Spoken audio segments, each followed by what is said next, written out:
Hey c'est à tous, c'est Eder. Aujourd'hui on se retrouve pour une nouvelle review avec le Kingdom Deluxe Offer. Il s'agit du deuxième Deluxe de la vague 2 que je présente, et à vrai dire, c'est le seul avec un Razor qui m'intéressait. Arcee est un repack de Earthrise que j'ai déjà présenté sur ma chaîne, et autant j'aime le principe des fossiliseurs, autant Ractonite m'intéresse bien moins que les personnages plus anciens qui sortent en ce moment. Alors qu'Erazor m'était nécessaire si je voulais compléter un jour les Maximos de Kingdom, et j'aime beaucoup trop Offer pour passer à côté d'une nouvelle version à l'esthétique G1. La boîte de Offer est classique pour un Deluxe Kingdom avec un dessin très réussi de son mode camion et une parfaite représentation de la raison pour laquelle il a été nommé Grognon au Québec. Et à l'arrière, on voit ces deux modes. Il tient dans sa boîte grâce à son inégalable backpack qui passe au travers du fond en carton et plusieurs fils. J'ai trouvé un moyen de le sortir sans rien couper, mais c'est bien plus simple de juste couper tout. Le robot tiendra quand même dans sa boîte grâce à la cabine du camion. Comme d'habitude, n'oubliez pas les accessoires sous les pieds du robot. Et on a ici le mode camion. Tout comme la version G1 que vous verrez avec un bras en moins tout au long de la review, c'est un petit camion orange assez cubique. En fait, ce Hover est le tout premier jouet créé pour représenter le personnage. Le G1 était une réutilisation d'un mode sorti dans Microchange par Takara en 83.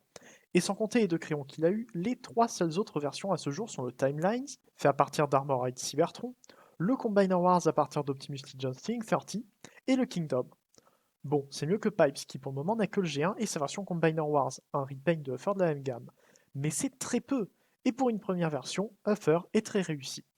Les vitres, comme Cyclonus Kingdom dont j'ai parlé en début d'année, sont d'une pièce différente de la carrosserie, qui donne une grande qualité de séparation des couleurs, avec peu de peinture. La peinture a donc pu aller sur les essuie-glaces, sa calandre, les phares, le pare-choc, les rétroviseurs et même les lumières sur le toit. D'ailleurs, la vente-lumière est faite de la même pièce que le plastique sur les vitres, ce qui donne un bon effet. Les jantes sont également argentées, tout comme les pots d'échappement. Pour rester sur le côté, j'aurais peut-être aimé un petit M gravé sur une portière pour la référence au jouet G1, mais ça n'aurait été qu'un clin d'œil rajouté à une figurine qui n'en a pas besoin pour être réussie. Si on passe à l'arrière du camion, on voit sur le dessus des plaques grises qui apportent de beaux détails. On a également 4 ports 5 mm qui ne peuvent sans doute pas être utilisés en même temps, mais qui sont là. Et juste derrière la cabine, on voit les mains. C'est un peu dommage et c'est quasiment la seule présence de keyboard de robot sur le véhicule. Je trouve que c'est excusable pour avoir des avant-bras bien faits, mais ça reste dommage. Et enfin, on a à l'arrière des feux peints en rouge. Un petit point qui fait très plaisir, même si leur placement est un peu étrange et qu'ils sont sur des renflements suspects qui ne sont là que pour placer un port 5 mm derrière la roue pour le mode robot. Pour le dessous, on voit le robot, mais c'est normal, Huffer est censé être ainsi. Concernant les accessoires, on a un fusil, très inspiré d'une arme des jeux Halo, et un bouclier. Les deux sont faits en plastique orange et peints en gris métallisé foncé du plus bel effet. Les moulures sur le bouclier et l'ouverture pour regarder au travers donnent si bien. C'est presque dommage d'avoir ces endroits non peints qui jurent avec le reste. Mais justement, ces endroits non peints ne servent pas à rien. Le bouclier possède 3 pegs 5 mm qui se placent parfaitement à l'arrière de Huffer, et le fusil peut se séparer en deux grâce à une ouverture en dessous pour se placer sur les côtés. Et Huffer devient un petit camion Ben. Je trouve que c'est l'une des meilleures intégrations d'armes optionnelles qu'on ait eu depuis longtemps. Et Huffer G1 loge presque dedans. Le fait que le fusil soit en plastique orange intègre bien la benne au camion, mais la structure interne entièrement visible n'est pas la plus jolie, je trouve. Une petite fonction qui aurait pu être envisagée est une inclinaison de la benne. Les panneaux green peuvent bouger pour la transformation, mais l'axe est vers l'avant du camion plutôt que vers l'arrière. Après tout, ce n'est pas grave, ça aurait été une fonctionnalité en plus qui n'était pas nécessaire. Concernant la taille, il est assez petit. C'est normal puisqu'il est censé être un mini-bot. Il n'est pas aussi petit que Cliffjumper Earthrise, mais ce n'est pas le plus grand de luxe non plus. La transformation de Huffer est simple mais assez intéressante. On commence par déplier les jambes. Elles doivent être séparées en les glissant l'une contre l'autre plutôt qu'en les tirant vers l'extérieur. Les panneaux gris se déclipsent des tibias et s'attachent en place pour former des talons, utiles pour soutenir l'énorme backpack du personnage. On peut alors ramener la cabine vers le haut pour se donner la place de continuer, en pliant les coudes pour les détacher de l'arrière. Je ne comprends pas vraiment la transformation des roues. Les épaules doivent se détacher de la ceinture pour accéder à l'ouverture du torse, utile pour ranger les roues. Cependant, pour détacher les épaules, il faut ranger les roues. Je trouve que c'est assez peu pratique, mais on peut ranger les roues sans ouvrir le torse. Les épaules se relèvent ensuite en place, il n'y a plus qu'à sortir les mains et tourner les coudes en place. La dernière étape consiste à placer la cabine dans le dos comme on veut. Je préfère la placer au plus proche de la tête. Pour plus de clarification par rapport à la transformation, n'hésitez pas à aller voir la vidéo dédiée qui sortira bientôt sur ma chaîne. Et que dire de ce mode robot? C'est un effort très réussi également dans ce mode. On retrouve le minibot bleu et orange avec toute la cabine du camion dans le dos. Un design simple avec du keyboard proéminent, mais c'est le personnage. Niveau détail, on voit la tête assez bien faite avec ses yeux si particuliers renfoncés dans le casque. Le torse est un bleu fade qui contraste bien avec l'orange profond du camion et le bleu pâle peint donne très bien, tout comme le seul logo Autobot de la figurine sur le torse. J'aime beaucoup ce que donnent les bras, ils donnent vraiment l'impression d'être des cylindres argentés articulés et c'est totalement raccord avec le design. Les jambes sont simples, j'aime beaucoup l'apparition des tibias sous les plaques qui forment à présent les talons. À savoir que lors des premières photos de Huffer, les plaques grises étaient restées sur les tibias, ce qui faisait très peur à certaines personnes qui voulaient évidemment les tibias en orange. Concernant l'arrière, les talons sont évidemment longs. J'aime bien le fait qu'on voit les détails présents sur le modal sur le dessus de ces plaques en robot.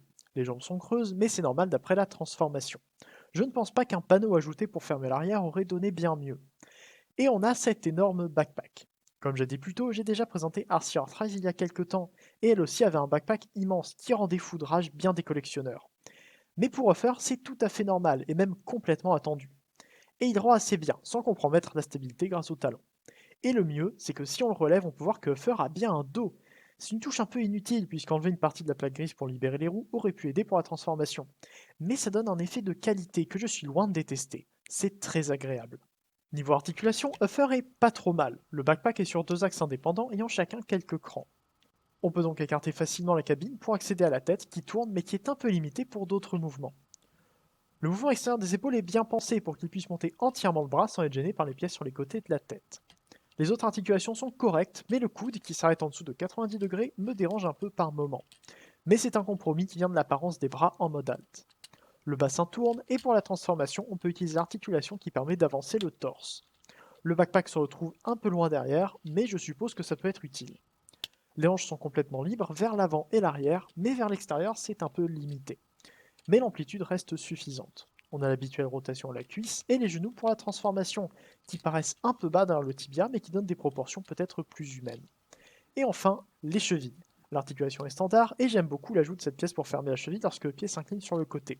Les talons sont attachés en mode robot mais peuvent être déclipsés pour le stabiliser, même si l'axe n'est pas très solide. En même temps, les talons étant attachés dans les deux modes, ce n'était pas très utile de les rendre plus difficiles à bouger. Une fois le fusil reconstitué, on peut lui donner ses accessoires. Comme le reste des Warfare Cybertron Trilogy G1, il a beaucoup de ports 5 mm pour les placer ou ajouter un weaponizer.